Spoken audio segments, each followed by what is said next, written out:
एक professor class ले रहे थे।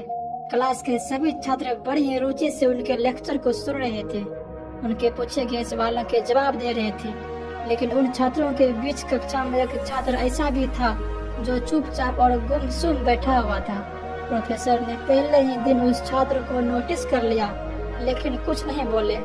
जब 2 से 3 दिन तक ऐसे ही चला तो उन्होंने उस छात्र को क्लास के बाद अपने कैबिन में बुलाया और पूछा, तुम हर समय उदास रहते हो, क्लास में अकेले और चुपचाप बैठे रहते हो, लेक्चर पर भी ध्यान नहीं देते, क्या बात है, कुछ परेशानी है क्या?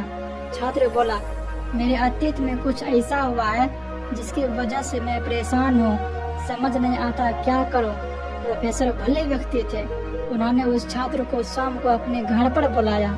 शाम को जब छात्र प्रोफेसर के घर पहुंचा तो प्रोफेसर ने उसे अंदर बुलाकर बैठाया, फिर स्वयं किचन में चले गए और शिकंजी बनाने लगे। उन्होंने जानबूझकर शिकंजी में ज्यादा नमक डाल दिया। फिर किचन से बाहर आकर शिकंजी का गिलास छात्र को देकर कहा, ये लो शिकंजी पी लो।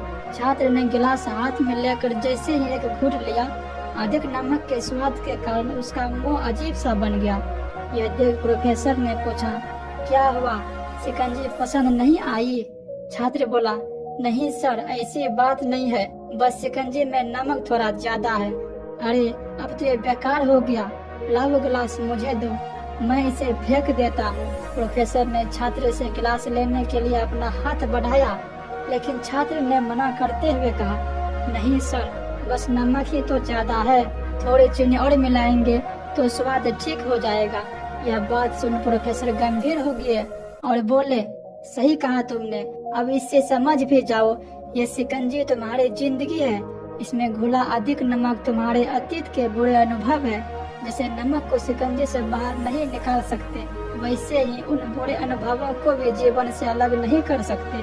वे बुरे अनुभव जीवन का भी हिस्सा है, लेकिन जिस तरह हम चीनी घोलकर शिकंजी का स्वाद बदल देते हैं, वैसे ही बुरे अनुभवों को भूलने के लिए जीवन में मिठास तो घोलनी पड़ेगी ना।